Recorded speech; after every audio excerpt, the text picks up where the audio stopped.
السلام عليكم ورحمة الله وبركاته، أهلا بيكم في كل شيء ولي حل، أنت عليك المشكلة وإحنا علينا الحل، يلا بينا نبدأ حلقة النهاردة.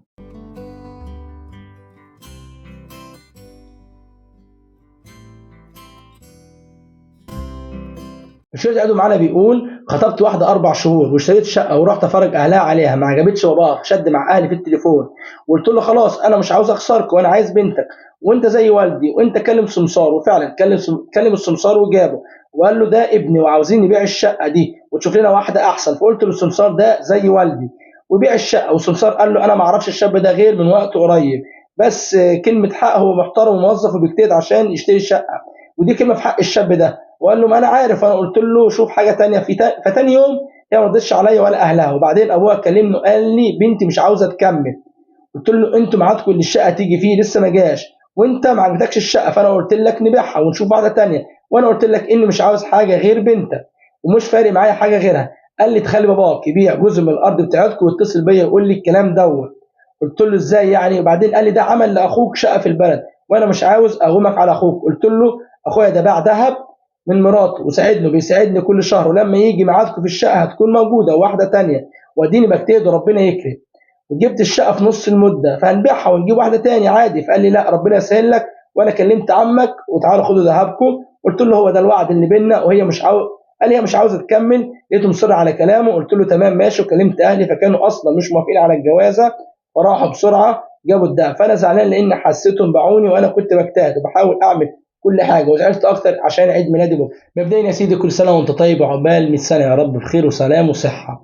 اما بالنسبه للمشكله بتاعتك، انا شايف في سببين اللي يخلي نسابك يكملوا معاك كده. تمام، اول حاجه ان العالم دي مش عاوزاك، او البنت مش عاوزاك مش عايزه تكمل معاك. تمام، ان دوت الواضح ان هو بيطفشوك وبيحاول مثلا ايه ينهي الموضوع باي طريقه كانت. بص، في كام نقطه انت ذكرتها عايز اعقب عليها بسرعه خالص في السد بتاعك. اول حاجه يعني مثلا لما حماك راح يتفرج على الشقه، طب هو ملوش اصلا يتصل باهلك او يعلي صوته عليهم حتى او يتكلم باسلوب مش كويس، المفروض انت ما كنتش سمعت الموضوع دوت. تمام، تاني حاجه انت قدمت تنازلات ان انت اسلوبك معاه، طب خلاص انت مش عاوز دي اجيب غيرها، لا طول ما هي الشقه هي، طول ما انت جبت الشقه على قد مقدرتك خلاص. تمام، فانا شايف انت قدمت الموضوع ده تنازلات، بس عامه ده خلاص ايه مش موضوعنا. تاني سبب اللي بيخليه ممكن يعملوا معاك الموضوع ده ان حاجه دي متاثره في الناس دي، يعني مع احترامي ليهم محدش يعمل كده باي، محدش يعمل حاجه زي كده الا لو ما كانش بيفهم في الاصول. دي يعني عينه الناس اللي جعانه، عينه الناس اللي هي ما بتدورش غير على الفلوس والماده والكلام من دوت. فاهمني؟ فانت موضوعك بسيط، انت بتقول 4 شهور، فالحمد لله احمد ربنا واشكر ربنا ان انت عرفتهم بدري بدري، والموضوع لسه في اول يعني 4 شهور. تمام، فالقصه يعني لسه في اولها، والحمد لله ربنا كشفهم لك، ويعلم من الخير فين، وانت سبحان الله انت ممكن تكره حاجه وربنا يجعل فيها خير كتير. والبنات ياما وباذن الله، وبنات الحلال ياما، ودور باذن الله هتلاقي، ودي صفحه واقفلها من حياتك وخلاص، وانتهت بحلوها وبوحشها وخلاص. انا شايف الموضوع منتهى، موضوع بسيط ومش مستاهل كلام ياما، يعني انت انسى الموضوع ده وارميه ورا ظهرك، وشوف اللي قدامك احسن ودور، بس المرة اختار صح، يعني الاختيار هو اهم حاجه في الجواز، اختار صح، اختار ناس تناسبها صح، وباذن الله ربنا يوفقك ويقدم لك الخير ويرزقك الذريه الصالحه يا رب والزوجه الصالحه. وفي النهايه اتمنى الحلقه كلها تعجبكم وتكونوا فكره في حل المشكله، ولو في اي حد بتواجه اي مشكله فما رضيتش وتواصل معانا، وهيلاقي كل المعلومات اتصال بينا تحت في صندوق الوصف، تواصل معانا واحنا ان شاء الله نحاول نساعده في اقرب وقت.